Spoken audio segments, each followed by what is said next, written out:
Bueno, pues buenos días, mi nombre es Yuri Beltrán, soy consejero del Instituto Electoral de la Ciudad de México.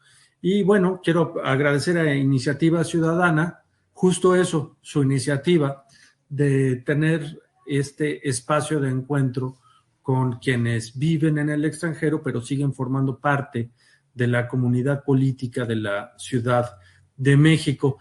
Para nosotros es importante tener un diálogo directo con quienes viven más allá de las fronteras, porque estamos en un momento de capital importancia para esta ciudad. Dos razones explican eso. Por un lado, estamos estrenando una constitución, la constitución política de la Ciudad de México, que reconoce derechos para quienes viven más allá de las fronteras, y entonces queremos que esta recién nacida Ciudad de México, ya no existe más el Distrito Federal y tenemos una Ciudad de México muy amplia en el reconocimiento de derechos. Bueno, pues lo que queremos es que esa Ciudad de México se estrene bien, se estrene con una amplia votación que incluya a todos los originarios de esta Ciudad de México, vivan donde vivan. Y segundo, es justo reconocer que esta elección, la que vamos a tener el próximo 1 de julio, es un momento de gran importancia en torno a la complejidad política que vive el país. Están muchas cosas en juego en el sistema democrático mexicano, es una elección muy importante y las mejores decisiones en esos entornos de complejidad política son aquellas que tomamos entre todos, es decir, esas decisiones que tomamos entre los que viven acá y los que viven allá. Yo les propongo una charla, no sé, de un espacio de una media hora, la que desarrollaría yo estos 5 temas, la breve historia del voto migrante, un poco contar cómo nos ha ido en las experiencias recientes, la del 2006 y la del 2012. Quisiera yo platicarles también cómo fue la reforma del 2014, de qué se trató, y ya entrar en materia. ¿Qué ha pasado en el voto migrante en esta Ciudad de México? Yo soy consejero del Instituto Electoral de la Ciudad de México. Y siguiente, ¿cómo le pueden hacer? En ese quinto tema me quisiera yo detener más. ¿Cómo le pueden hacer para registrarse para votar desde el extranjero y para votar desde el extranjero? Creo que eso nos dejaría un espacio de tiempo importante para lo más importante de todo, que es que podamos charlar. Justo de eso se trata un webinar. Entonces, que tengamos el espacio en el que podamos tener interacciones. Si van saliendo preguntas sobre la marcha, háganlas de una vez en el chat. Les diría, me voy a desconcentrar si las voy a estar respondiendo de una en una, entonces ténganme paciencia y al final de la charla intentaré responder todas las que se hayan acumulado en el marco de la charla. Veo que hay gente conectada desde Las Vegas, decirles en los próximos días vamos a estar en Las Vegas físicamente y tendré ahí el gusto de saludarles. ¿Qué ha pasado con el voto migrante en México? Yo lo que les diría es, este tema el tema del voto en el extranjero ha sido un tema que le ha costado trabajo a todas las democracias occidentales, como que los sistemas electorales estaban pensados desde la idea de que toda la población estaba contenida dentro de un mismo territorio y entonces los sistemas electorales tenían que posibilitar el voto para quienes vivían en el mismo territorio. Pero eso no es más así. La propia dinámica mundial probó lo erróneo de esa teoría. En realidad, quienes forman parte de una comunidad política viven de uno y otro lado de la frontera, viven a veces unos años en un lugar y otros años en otro, y eso se dice que es una consecuencia de la globalización, sin duda lo es, pero es también una consecuencia del flujo natural de las personas. La gente viaja, la gente emigra, regresa, se casa con extranjeros, tiene una vida bastante dinámica.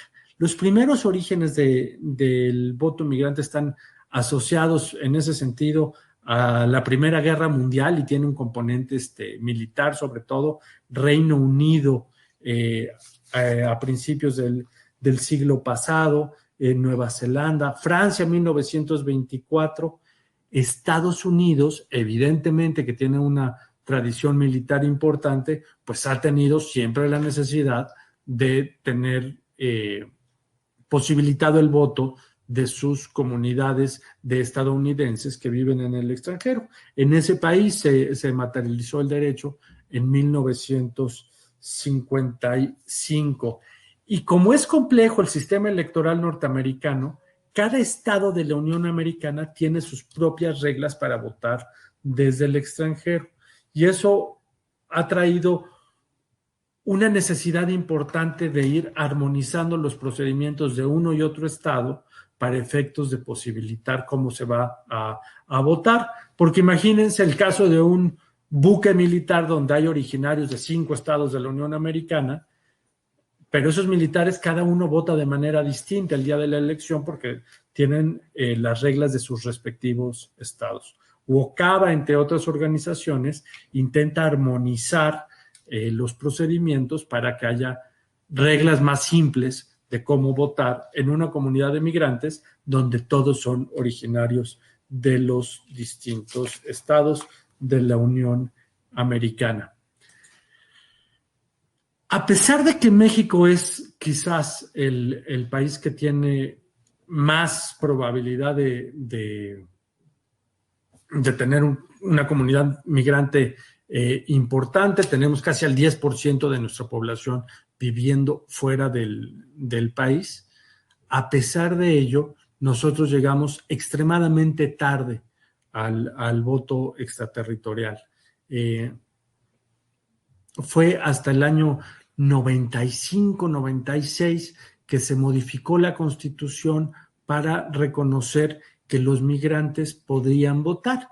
El cambio era muy, muy simple. Antes la regla decía uno podrá votar desde el distrito en el que reside y eso se modificó a uno podrá votar en los términos que señale la ley. Y se hizo, eso fue un logro de las comunidades de migrantes y la gente estaba muy contenta porque pensábamos que a partir de ese cambio se iban a detonar cambios legales que iban a posibilitar el voto de los mexicanos en el extranjero de manera muy importante. Pero no fue así. Pasaron casi 10 años para que se modificara la ley y entonces ahora sí tuviéramos en nuestra ley electoral las condiciones para ejercer el voto desde el extranjero. ¿Cuál es la idea? Quienes viven en el extranjero pueden votar bajo ciertas circunstancias. El modelo mexicano es quizás uno de los más rígidos del mundo, y eso se explica en parte precisamente por el alto volumen de gente viviendo en el extranjero. El desafío en términos de administración electoral era muy importante. Se piensa que puede haber hasta 12 millones de mexicanos en edad de votar, en estatus legal para votar, viviendo fuera del país. Ahí justo en pantalla está ese cambio constitucional donde pasamos de votar en el distrito que corresponda a votar en los términos de ley. ¿Qué decía el modelo que se aprobó para el 2005 y que funcionó por primera vez en el 2006? Bueno, ese modelo dice, quienes viven en el extranjero tienen posibilidad para votar, pero tienen que tener una credencial para votar expedida con los mismos estándares de seguridad de las que se expiden en México. De ahí que el modelo era rígido. Se necesitaba en ese entonces tener una credencial para votar expedida en México. Y fueron las propias comunidades de migrantes las que nos dijeron, oiga, pues es muy difícil que alguien lleve en su cruce fronterizo una credencial para votar. Y luego venían algunas etapas, por ejemplo, una etapa para enviar, ya tenías que tener tu credencial para votar expedida en México. Con eso uno tenía que bajar un formatito, inscribirse para votar, enviarlo a México por correo certificado y tenía que hacerlo justo en estos meses, antes del 15 de enero y a finales del año previo a la elección. Se juntaban las solicitudes para votar desde el extranjero y aquellas que tenían con los dos requisitos, que era una copia de la credencial para votar y un comprobante de domicilio en el extranjero, eran dadas como válidas y se enviaba a esos ciudadanos un paquete electoral con el que podían ahora sí sufragar. El paquete con el voto también debía de enviarse a México, es decir, el ciudadano iba a recibir en su domicilio la boleta, votaría en secreto, mandaría el sobre a México y nosotros tendríamos que tener el voto de regreso antes del día de la jornada electoral. Con ese modelo nos fuimos a las elecciones del 2006 y 2012. Les quiero poner ahorita las gráficas de participación y destacar algunos aspectos. Miren, en el 2006 se registraron 40,000 personas para votar, 33,000 de ellos efectivamente votaron. En el 2012, 6 años después, se acumula todo el conocimiento del nuevo derecho a lo largo de 6 años y se incrementa la tasa de participación. Ahora tenemos 60,000 inscritos, 59,000 según pueden ver en su gráfica, 40,000 de los cuales efectivamente votaron desde el extranjero. 2 lecciones quedan a partir de esas gráficas. 1, es extremadamente difícil el registro de electores. Habiendo millones de ciudadanos en el extranjero, solamente se registraron 40,000 y pico en un caso. Regresa a la gráfica anterior. O 60,000 en el segundo caso. Ese es un problema en sí mismo, ¿no? Y el segundo es la tasa de participación técnicamente dicha, como se mide cuántos votaron respecto a cuántos tenían que votar o cuántos estaban en el listado nominal. Esa fue bastante convincente, 80% en la elección del 2006 y 69% en la del 2012. Es decir, ya que un ciudadano migrante completó la tasa se inscribió, es altamente probable que efectivamente vote. ¿Qué tan probable? Vamos a ver la siguiente gráfica.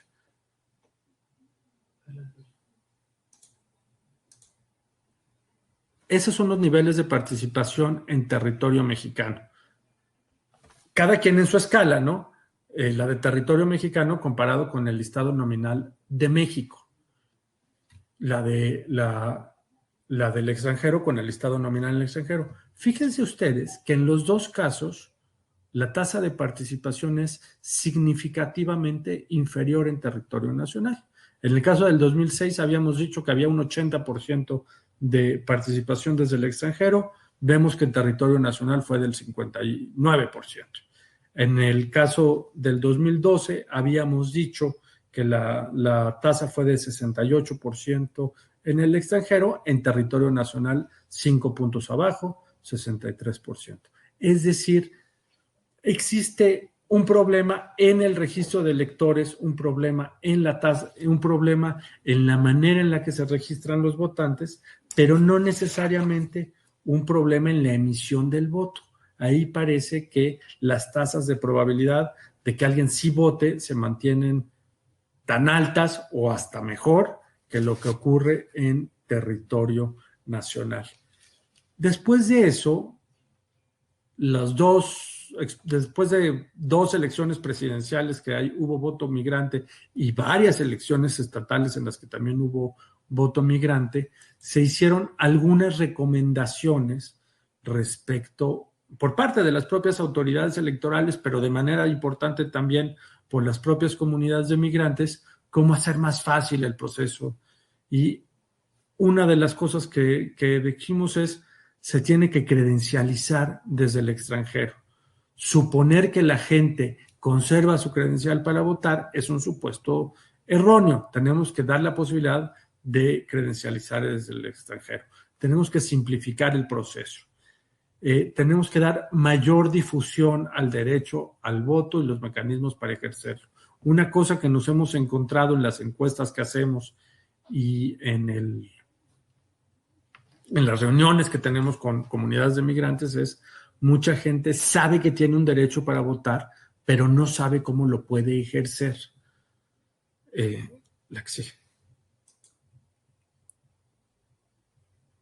Dicho así, en la reforma del 2014 hubo una fuerte insistencia para que se incorporaran algunas de estas propuestas en la reforma constitucional electoral que hubo en el 2014 y después en la reforma al marco legal. Una de las principales propuestas, que esa sí se cayó en el camino, era que se abriera una sexta circunscripción para que los migrantes pudieran tener a sus propios representantes en el Congreso. Esa no llegó al marco constitucional. Algunos países tienen esta sexta circunscripción, tienen a sus propios diputados en el Congreso, no va a ser nuestro caso, pero hubo otras cosas que sí entraron al nuevo modelo del 2014. La principal, creo yo, es uno ya se puede credencializar desde el extranjero, hay que hacerlo en una sede consular, pero es muy importante este tema. Todos los actos electorales en este país los hacen las autoridades electorales que no dependen del gobierno. Entonces, el diseño quedó, los consulados reciben la documentación, pero lo envían al INE. Es el INE el que decide si se envía la credencial, si se emite la credencial, el que la emite y el que la manda al domicilio del votante. Segundo, la ampliación de los cargos a elegir. Hay dos problemas asociados a los periodos. Uno de ellos está demasiado lejos de la jornada electoral. Entonces, quienes viven en el extranjero deben de tomar la decisión de si van a votar o no, mucho antes de que las campañas cobren calor, empieza ya a haber candidatos, etcétera. En este momento, por ejemplo, todavía no tenemos candidatos formales y ya estamos llegando a las últimas etapas del proceso de inscripción. Entonces, la recomendación que se hizo fue que se ampliaran los plazos para tener hasta el último día técnicamente posible que tuvieran posibilidades de inscribirse para votar desde el extranjero. Ese último día ya ampliado quedó al 31 de marzo, es decir, se generó mes y medio más de plazo al final del procedimiento, no solo más tiempo, sino también más cerca del día de la jornada electoral. Y la otra era ampliar las modalidades de votación. Quisiera compartir con ustedes que la modalidad a nivel federal siempre ha sido la postal, solamente se puede votar a través de correo certificado, pero hay algunas experiencias internacionales y la del Distrito Federal que dicen que el voto por Internet puede ser seguro y puede ser una modalidad plausible para la emisión del voto extraterritorial. Entonces, lo que dijo el legislador es, bueno, pues que tome las decisiones el INE de qué modalidades se van a ocupar. Ciertamente la postal subsiste y hay que decidir en algún momento si se utilizará la presencial o la de Internet. Hago un paréntesis aquí para decir, el modelo de la Ciudad de México se ha venido reforzando. No va a ser posible utilizarlo en esta elección porque el INE no lo autorizó a nivel nacional, pero simplemente deja una semilla que se puede analizar en el futuro para su utilización en el voto foráneo, que creemos que puede simplificar significativamente los procesos de emisión para que la gente vote desde algo que ahora es muy familiar para cualquier ciudadano, que es un teléfono inteligente o bien desde la computadora de su domicilio. Existen esas tres posibilidades. El INE tomó con responsabilidad cuáles iba a echar a andar para este año y lo que dijeron es, vamos a meter toda la carne al asador en el tema de la credencialización y dejó para siguiente momento el tema de ampliar las modalidades de emisión del voto. Llego al tema del voto migrante en la Ciudad de México. Yo les decía, esta va a ser la segunda ocasión en la que se vota en la Ciudad de México. Antes ya hubo voto en el otrora Distrito Federal. En el 2012 ya se pudo votar desde el extranjero. Y es una experiencia importante. Hay otras experiencias. Michoacán quizás sea la más relevante. Chiapas es alguna de las más relevantes. La de la Ciudad de México tiene un aspecto interesante. Fue una elección, la del 2012, que ocurrió como esta misma, concurrente con la de presidente. Es decir, pudieron votar al mismo tiempo para la de presidente que para elegir jefe de gobierno. De hecho, el actual jefe de gobierno de la Ciudad de México probablemente tenga votos emitidos desde el extranjero, como lo tuvieron también quienes compitieron contra él. Es decir, hubo ya votos desde el extranjero en el mandato que recibió este último ejecutivo del Distrito Federal, y seguramente habrá votos para el primer poder ejecutivo de la Ciudad de México que sea electo. Bueno, y les decía, en esa elección ya se pudo usar el voto por Internet, y eso permitió que se ampliaran un poco más los plazos para el registro local de electores. Al usar el voto por Internet, uno puede comerse un poquito los plazos que tradicionalmente se usan para el envío de boletas postales, y entonces se utiliza el voto por Internet para poder ampliar esos plazos, en el entendido de que la gente podrá votar desde sus domicilios. En general sigue prevaleciendo la modalidad postal como forma de emisión del sufragio foráneo. Ese fue el caso de 35% de los países que se registraron. Déjenme les enseño las cifras del voto de la Ciudad de México. En las barras moradas pueden ver el número de registrados. En las barras moradas, en las barras claras pueden ver los que votaron. Entonces, esa modalidad postal, las barras que aparecen hasta la izquierda de su pantalla, 6,592 inscritos. Eso es lo que hubiera dado simplemente el voto postal.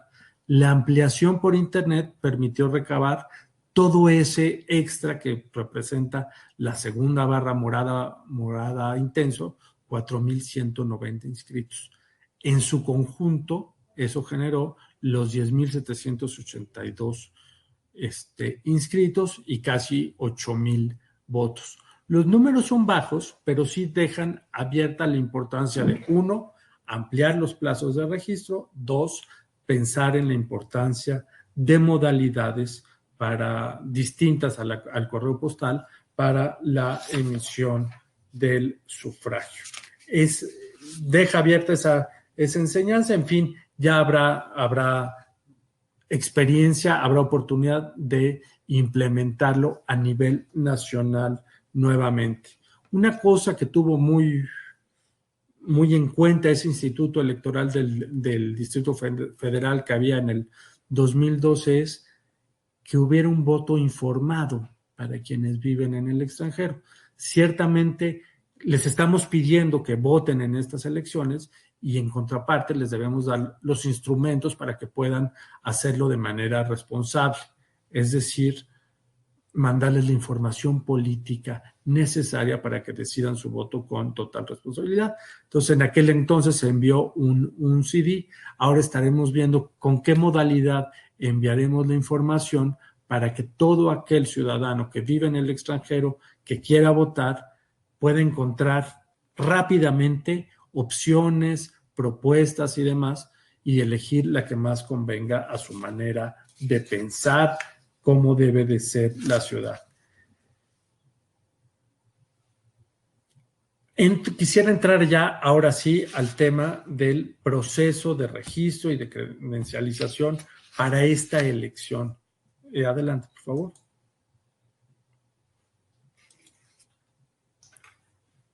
Bueno, ¿qué va a pasar?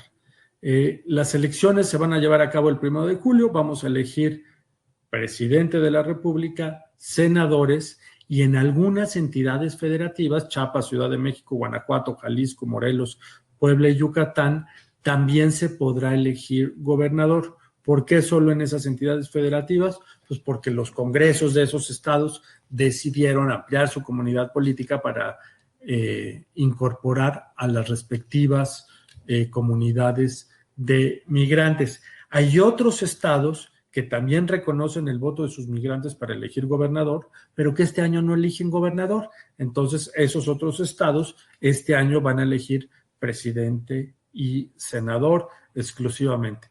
Todos los mexicanos que quieran votar desde el extranjero van a poderlo hacer, cuando menos, para elegir presidente y senador, y los de estas entidades federativas que acabo de mencionar van a poder elegir también presidente. La siguiente. ¿Cuál es el proceso acordado?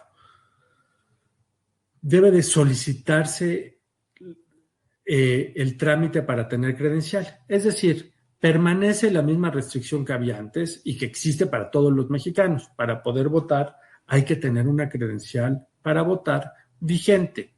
La maravilla es que ahora esta credencial para votar se puede expedir desde el extranjero, cosa que no se podía hacer antes. Entonces, quienes quieran hacerlo van al consulado, entregan sus documentos, lo que ya mencioné antes, el consulado remite toda esa, captura esa información y le remite al INE, el INE toma la decisión, es decir, revisa si el ciudadano tiene sus derechos políticos completos, si su documentación está bien, y de ser el caso, le envía la credencial para votar por mensajería al ciudadano en cuestión siguiente. Ahí les pusimos una línea de tiempo. El 7 de marzo de 2016 inició el proceso de credencialización y el 1 de septiembre de 2017 inició el plazo de registro en el listado nominal en el exterior. Es decir, durante los primeros meses de implementado el modelo simplemente estuvimos dando credenciales y a partir del 1 de septiembre ya se pueden registrar para votar. Aquí quiero hacer una anotación importante. Quienes ya tienen credencial para votar, ya sea expedida en el extranjero o expedida en México, deben registrarse para votar. Ese tema permanece, pero hay mayores tiempos para hacerlo. Desde el 1 de septiembre hasta la tercera de las líneas que aparecen en nuestra línea de tiempo, hasta el 31 de marzo, fecha en la que concluye el plazo de inscripción en la lista nominal. Luego, ¿qué va a pasar? Pues les vamos a enviar el paquete electoral con los documentos que necesitan para votar. Ahorita me detendré en ellos y nosotros debemos de recibir el sobre con su voto el 30 de junio de 2018, 24 horas antes de la jornada electoral. ¿Cuál es la idea? Los vamos a clasificar según el distrito electoral al que cada quien corresponda y se van a contar en mesas, en casillas, igualito que se cuentan los votos emitidos en territorio nacional por ciudadanos que están siendo insaculados y que van a contar de manera imparcial los votos. ¿Qué vamos a hacer? A la hora que cuenten los votos, van a separar el sobre del voto, van a meter los votos en una urna y con eso mantenemos un principio fundamental que es mantener disociada la identidad de quien emite el voto del sentido de su voto. Los metemos todos en una urna, revolvemos la urna y es hasta ese momento que se abren los votos cuando ya ni siquiera están los sobres en la mesa. Además, ese sobre ni siquiera contiene el nombre del ciudadano. Quiero aquí hacer otra anotación importante. Todos los datos que se necesitan cuando nos piden ser registrados para votar o bien cuando nos piden que les demos la credencial para votar, nos tienen que dar sus nombres, algunos datos importantes, pero no necesaria, pero los datos son confidenciales. Nosotros no podemos dar esos datos a nadie más, los guardamos con mucho sigilio.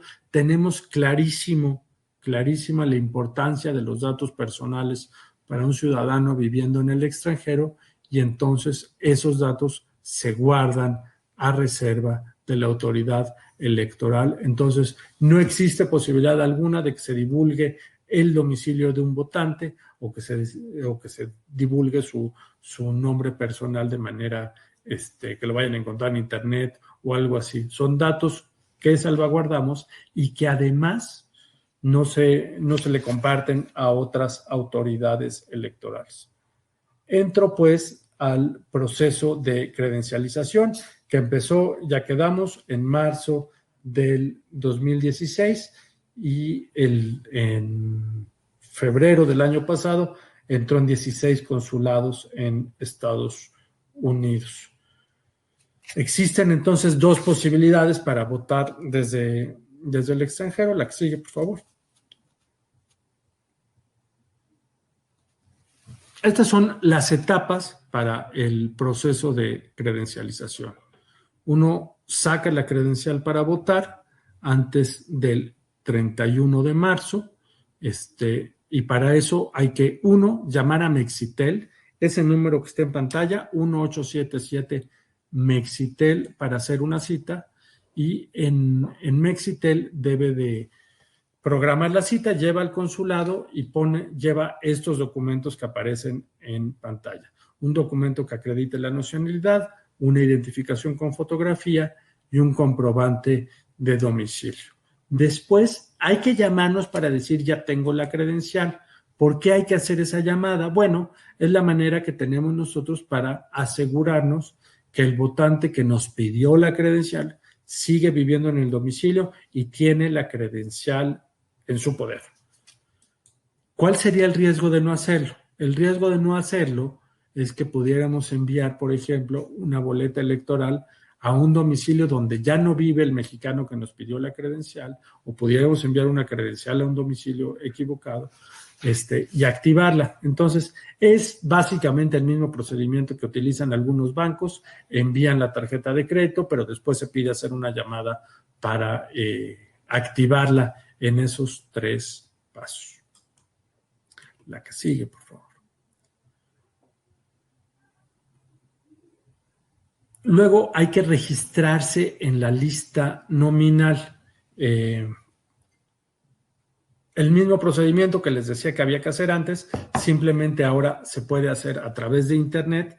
No es necesario hacerlo por la vía postal. Se requiere tener una credencial para votar, es decir, puede ser una credencial expedida en México o bien una credencial de estas que se sacan en los consulados, el comprobante de domicilio y enviar todo eso. Quiero poner a su disposición nuestra página de internet www.votochilango.mx o la página del INE www.votoextranjero.mx. Siguiente paso, la emisión del voto. Bueno, pues ya quedamos, eso se pueden enviar hasta el 24 horas antes de la jornada electoral. ¿Cómo vamos en credenciales? La que sigue.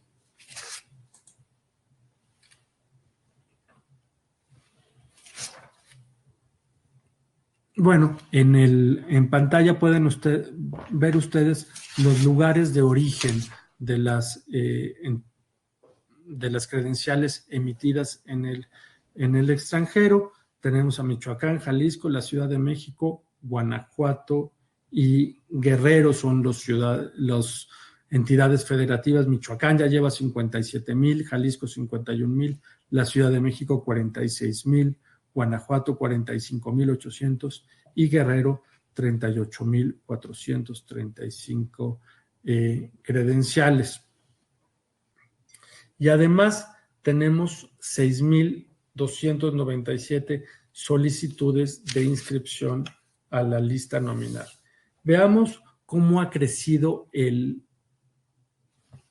registro de electores desde que empezó, en febrero del 2016. La gráfica superior usa el eje de las credenciales emitidas en todo el país. Ya son más de 564,000 las que se han tramitado a este momento. La gráfica roja alude exclusivamente a las de la Ciudad de México. Estamos viendo que se repite un fenómeno que ya habíamos detectado en años pasados. Ciertamente ha ido creciendo de manera importante el tema de la credencialización, pero vemos que en los últimos meses la pendiente de la curva se ha vuelto más empinada. ¿Esto qué quiere decir? Bueno, pues que la gente está yendo con mayor frecuencia a tramitar sus credenciales para votar desde el extranjero.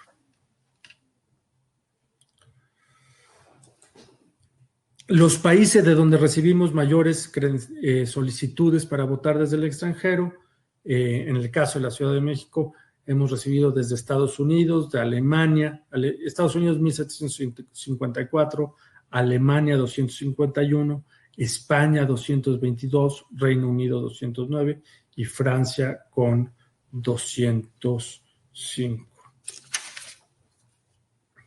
La que sigue, por favor. La que sigue. Ahora les quiero hablar del registro de electores en el exterior. El registro de electores en el extranjero ha crecido también de manera importante. En las últimas semanas hemos visto un incremento importante. En la línea azul corresponde a la tasa de crecimiento del registro de electores a nivel nacional.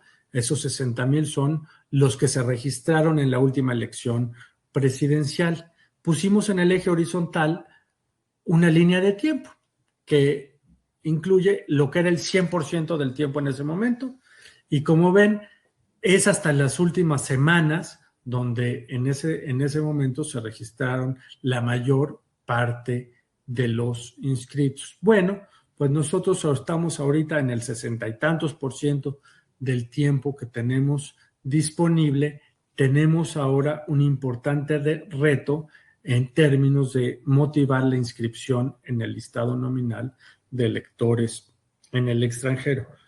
¿Qué es lo que necesitamos hacer? Uno, que esas 500,000 personas o más que tramitaron su credencial para votar llamen para activarla y se registren para votar desde el extranjero. Ya, es gente que ya tenemos sus datos, que ya sabemos que tienen sus derechos completos, que a lo mejor ya recibieron la credencial, pero que no la han activado o no se han registrado para votar. Y de verdad es tan simple el proceso que vale la pena, lo pueden todo terminar en unos minutos, en poco tiempo pueden completar las dos cosas: llamar para activar su credencial para votar, o bien, si ya activaron su credencial, inscribirse www.votochilango.mx y ahí inscribirse en el listado nominal de electores residentes en el extranjero. Le dedican unos minutos de su tiempo y al cabo de un rato, al cabo de unas semanas, van a recibir en su boleta, en su domicilio, el sobre que va a contener la información necesaria para votar. Quiero detenerme los últimos minutos de esta charla en el tema del paquete electoral. Van a recibir un sobre que va a contener, ya quedamos, la boleta de presidente, la boleta de senador, la boleta de jefe de gobierno. Va a contener también un instructivo sobre cuál es la manera en la que se debe de votar y después de enviar el voto de regreso a México. Y va a tener también, en el caso de la Ciudad de México, información sobre las propuestas, sobre las plataformas de los partidos políticos. Justo ahorita estamos buscando la solución el formato más adecuado para enviarles la mayor cantidad de información posible en ese paquete que va a recibir cada quien en su domicilio. Esta que pongo en pantalla es la boleta electoral que van a recibir. Incluye, como siempre, los partidos políticos que estarán contendiendo, ordenados en el mismo, de la misma manera que la boleta en territorio nacional, y tendrá también, en el caso de la jefatura de la Ciudad de México, los nombres de los candidatos independientes que en su caso accedan al registro. En estos días está por terminar el periodo en el que los candidatos independientes, quienes aspiran, propiamente dicho, a una candidatura independiente, están recabando las firmas para ser candidatos sin partido en la Ciudad de México. Entonces, quienes obtengan el número de firmas adecuado van a poder aparecer en la boleta de jefe de gobierno. Entonces, este es el tamaño real de la boleta, que es lo que es básicamente una hoja tamaño carta. Tiene muchas medidas de seguridad, tiene microtinta, tiene, de hecho, marcas ocultas que nos aseguran que es una boleta real. Ahí ustedes van a poder votar en la comodidad de su casa por el partido político, por la candidatura sin partido de su preferencia, doblan el voto y lo meten de regreso en este sobre. Es un sobre que está perfectamente identificado, Jefatura de Gobierno de la Ciudad de México. Jefatura de Gobierno de la Ciudad de México. Igual van a tener un voto que diga presidente y otro voto que dice senador, y los tres los mandan juntos a la Ciudad de México. ¿Qué vamos a hacer? El INE va a recibir los tres sobres y ellos se van a quedar con los que corresponden a las elecciones federales y le van a dar al Instituto Electoral de la Ciudad de México el sobre que corresponde a la elección de jefe de gobierno.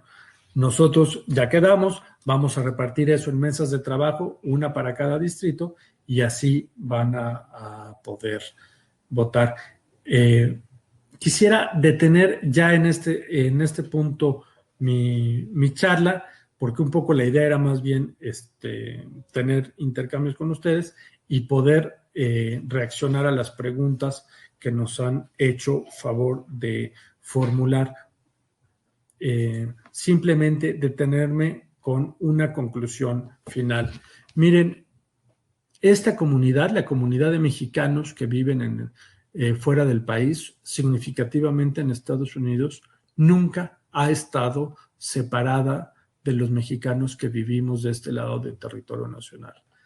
Prueba de ello son las remesas, es básicamente el indicador que se usa para demostrar eso, pero cualquier cosa que ustedes digan, la cantidad de llamadas que se registran por teléfono entre familias en Estados Unidos y familias en México, la cantidad de viajes que se reciben cada diciembre de gente que viene a ver a sus familiares en México, familias que están incompletas porque tienen algunos de sus miembros viviendo en Estados Unidos y a otros viviendo en México. En fin, es una comunidad que se mantiene unida en todos los sentidos, pero solo marginalmente en lo que tiene que ver con la toma de decisiones.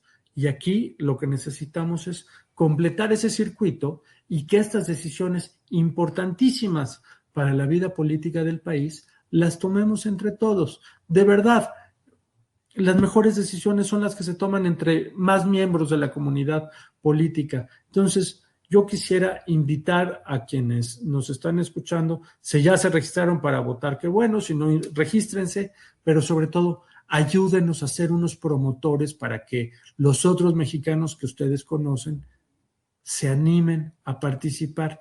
Es muy simple, toma algunas horas de su tiempo. Este país y la Ciudad de México estamos haciendo un esfuerzo muy, muy importante para poder captar su votación de la manera más simple, por supuesto ajustándonos a lo que nos dice el marco legal, porque valoramos mucho la participación de los migrantes. Creo que en la medida en que este derecho se utilice más, los partidos también van a empezar hacer propuestas más enérgicas hacia las comunidades de migrantes y poco a poco tendremos también en el plano político esa comunidad binacional que en realidad somos, con mexicanos viviendo acá y viviendo allá.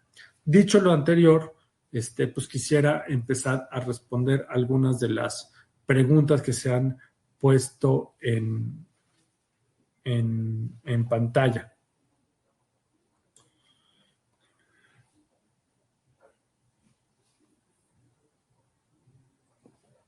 Los sobres nosotros los vamos a enviar a partir de abril. El último día para enviar los sobres con boletas depende de cada entidad, porque depende de los tiempos del correo, ¿no? Lo importante es que nosotros la tenemos que recibir 24 horas antes del día de la jornada electoral. ¿Podemos tener acceso a las gráficas? Sí, claro, voy a encontrar la manera de que las subamos a la página de Voto Chilango y que también las demos a conocer en el propio micrositio de esta charla.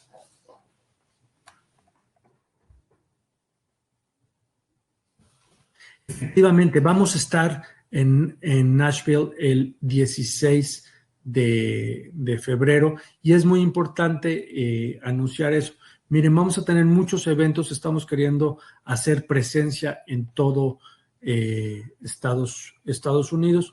Yo voy a estar en Nashville el 16 de febrero y ahí trataré de dar una versión un poco más profunda de esta charla para que también pueda platicar directamente con quienes viven ahí. Los días previos, el 15 y el 14, estaré en Atlanta. Esta semana que inicia, la consejera Miriam Alarcón estará en la ciudad de Nueva York, también promoviendo el voto. Y tenemos desde ya 2 lugares permanentes. Ya había yo dicho que para registrarse para votar, uno lo puede hacer desde su domicilio en www.votochilango.mx o www.votoextranjero.mx. Pero suponiendo que alguien quiere que le ayuden en ese proceso, en Linwood, en la Plaza México, en California, tenemos desde ya todos los fines de semana un módulo del INE que está ayudando a la gente en su registro. Y nosotros, en el caso de que alguien tenga dudas puntuales sobre procedimientos, materiales, acceso a Internet, plataformas de partidos políticos, puede comunicarse a nuestro call center. Acabamos de abrir un call center 24/7, esto quiere decir está abierto las 24 horas, los 7 días de la semana. Los teléfonos en Estados Unidos, 81 77 61 52 98. Lo quiero repetir, desde Estados Unidos, 81 77 61 52 98. Gracias por los comentarios sobre la presentación. No sé si hay alguna otra duda, algún otro comentario que podamos platicar.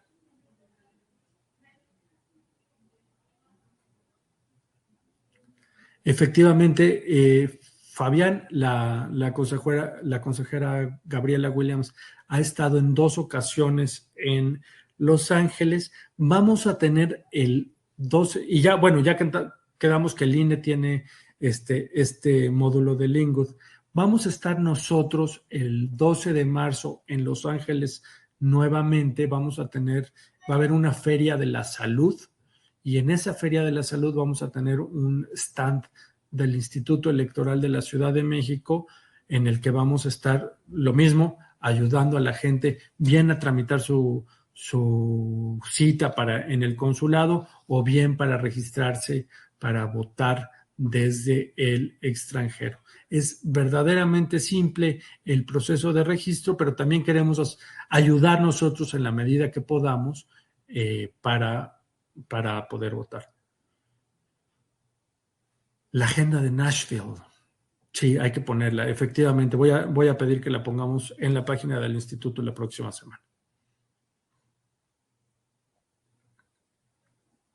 Bueno, pues les agradezco muchísimo, muchísimo hayan tenido el tiempo de atender esta charla y sobre todo les reitero esta petición para que nos ayuden a difundir estos contenidos y de persuadir a quienes viven en el extranjero de la importancia que tiene para el país contar con su voto. Vale mucho la pena. Hasta luego y nos vemos en Estados Unidos.